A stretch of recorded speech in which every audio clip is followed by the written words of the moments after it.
Hello class, my name is Tony Joyce and my topic today is vaping and the way the strategies of marketing has changed the way we look at vaping from the start to now, and some of the problems that I have seen with not only the companies that sell vapes, e-cigarettes or Juuls, but it's also the way the marketing companies have allowed this thing to transpire.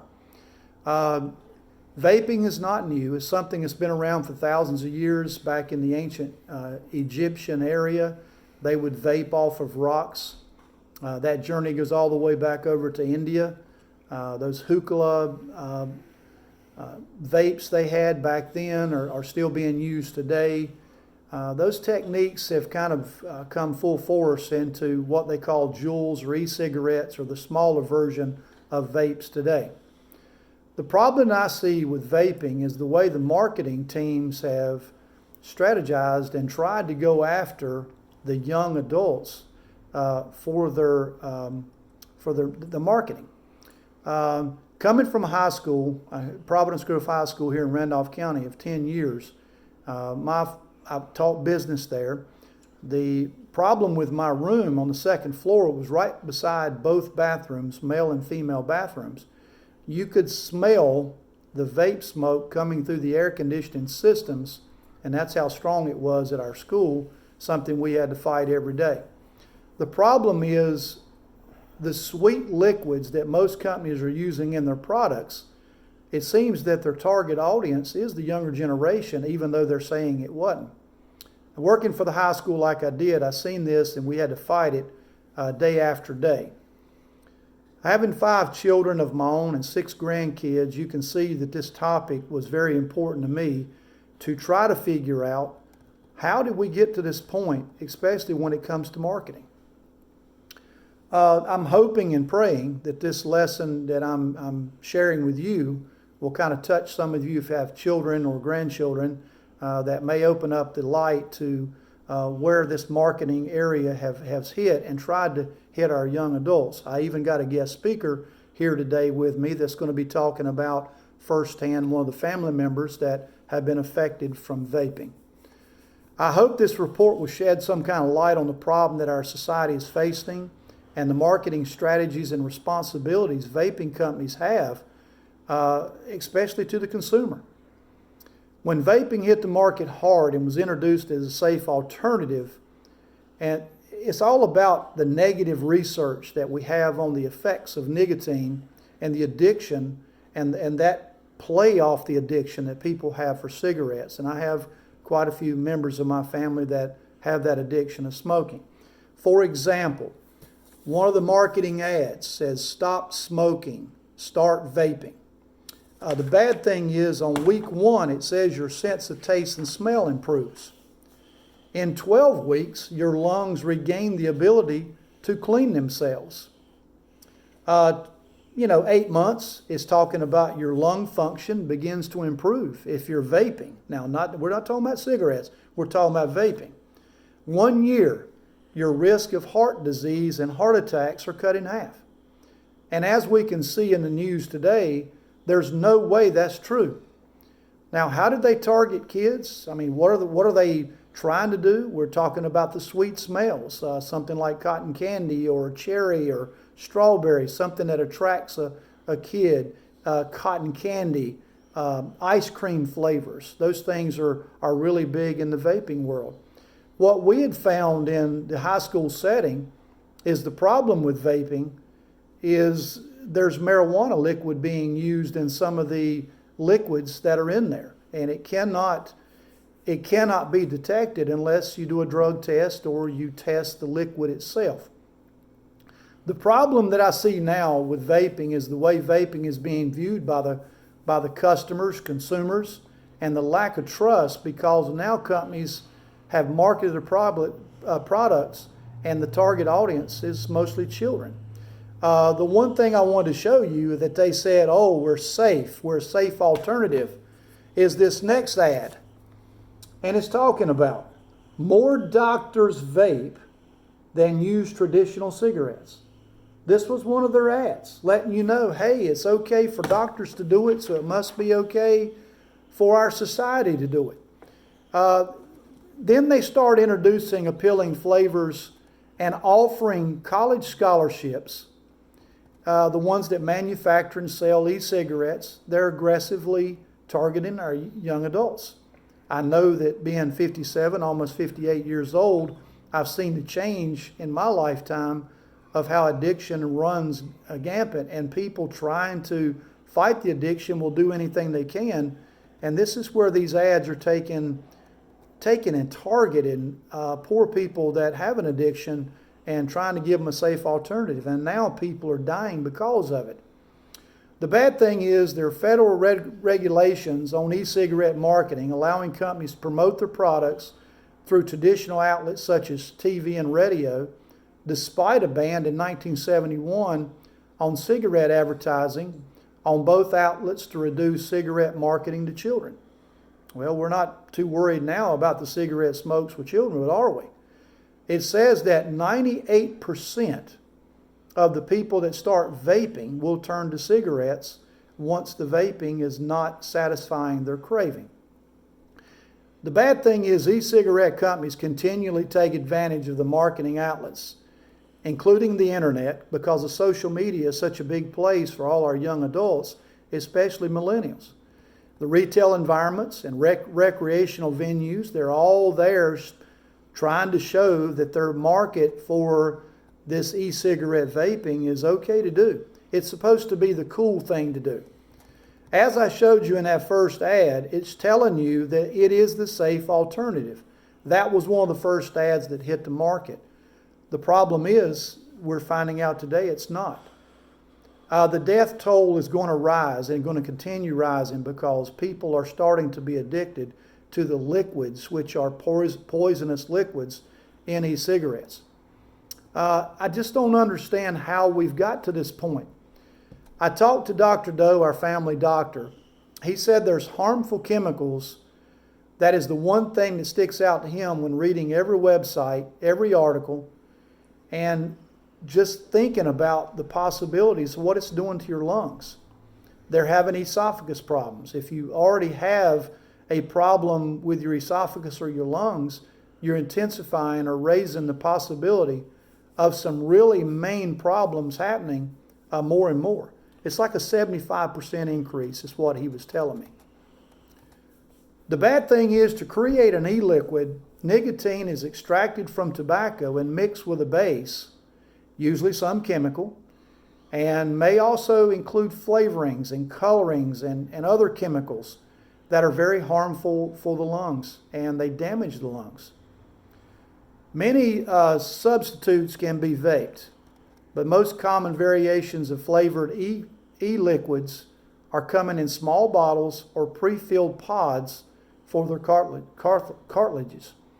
Flavored e-liquids came in thousands of flavorings ranging from, like I said, cotton candy to grape. Now they're even coming out with king crab legs and hot dogs. And I'm not sure that's the kind of hot dog I want to eat. The bad thing about e-flavoring cigarettes now, they can come with marijuana. Marijuana can be vaped in a variety of forms, including dry leaves using the THC or the CBD oil, which is commonly known now as the alternative for marijuana. You need to talk to your kids about this. This is something that is becoming a more and more popular thing amongst our millennials and our high school and some of our college kids.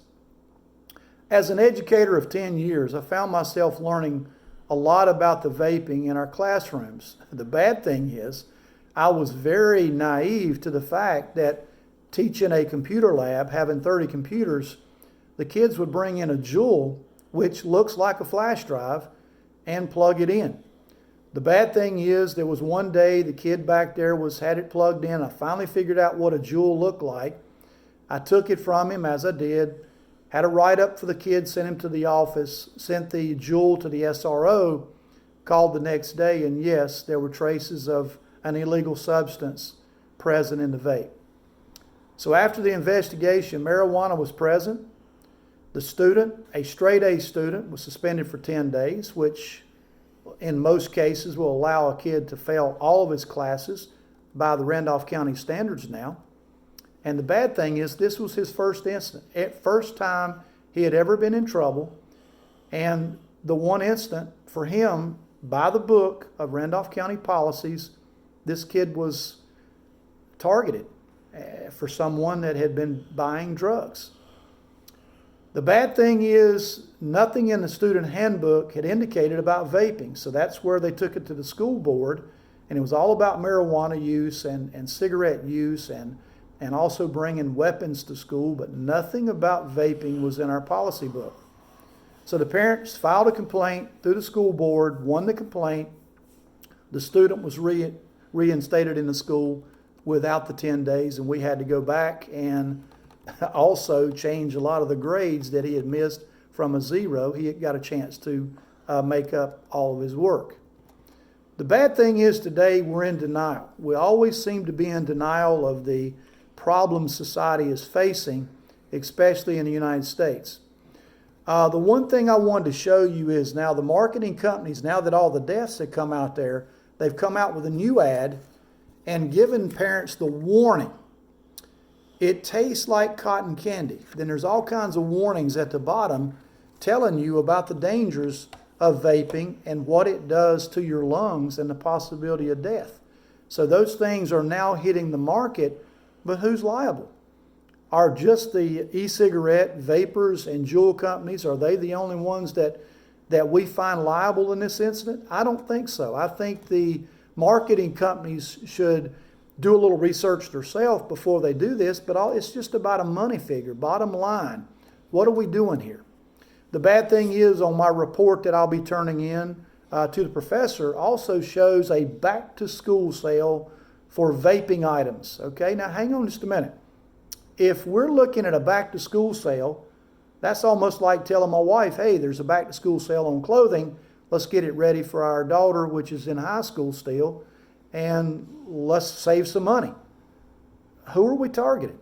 The back-to-school sellers for our youth.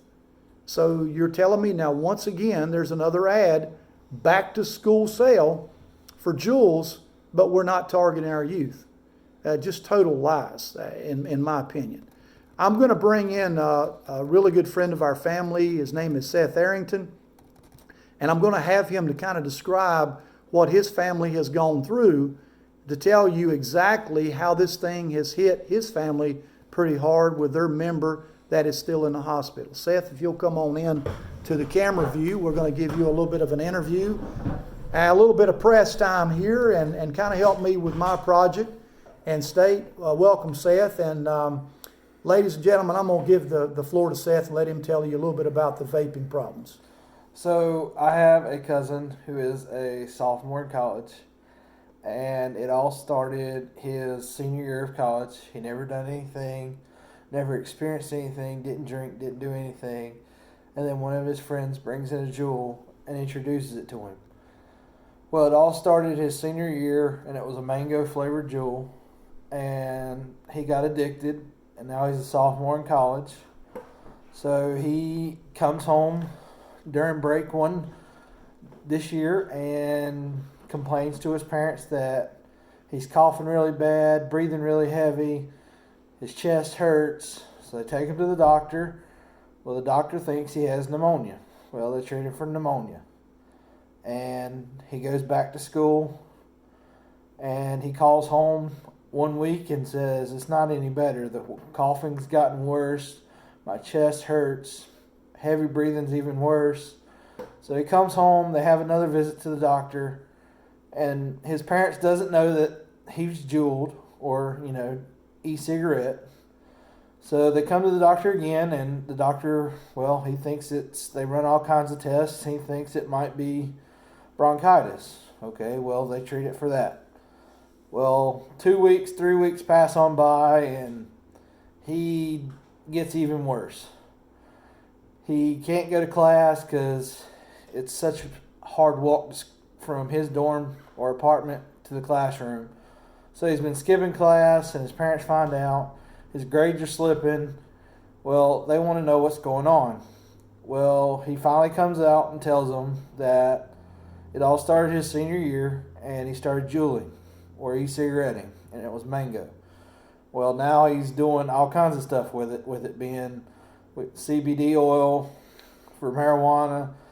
And once they figured it out, they brought him home, took him to the doctor, and the doctor, once they told the doctor what was happening, the doctor is trying to treat it, but they don't know how to treat it because they've never been in this situation before. So a kid who's gone from being a great student, who's never done anything in his life, not even drinking in high school, but picks up a jewel from his buddy in his senior year of high school, now he's a sophomore in college, and got addicted. Well, now his life has turned a different way dramatically.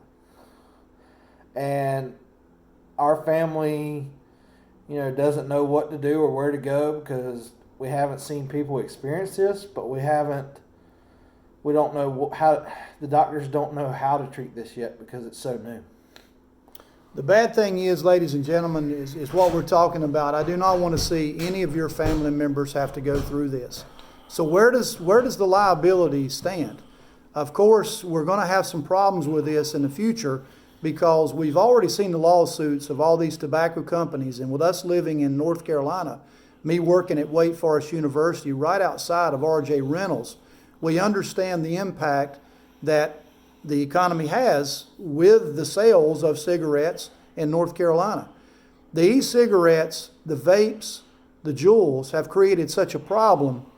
The lung function are starting to shut down and they have no idea how to treat this. People are dying every day. The only thing I can say is I'm hoping this brings light to a little bit of the problems that I've seen in a high school setting. And as you can see with Seth Arrington, his family member is now suffering at a level in a hospital, trying to figure out how can we get the gunk, the problems, the black lungs that you have, how can we treat it to save your life? In my opinion, I think the vape, Juul, e-cigarette companies are liable, but ethics here was missed by the marketing companies that marketed this for them. They were looking at it as a bottom line, trying to make money, the newest big thing, but without research and without talking to people that knew exactly what was going on, just like in cigarettes. They knew the impact it was going to have on our society. This is going to be a worsened problem than in cigarettes, in my opinion, and I'm hoping that I shed light on the problems we're facing in society. Thank you.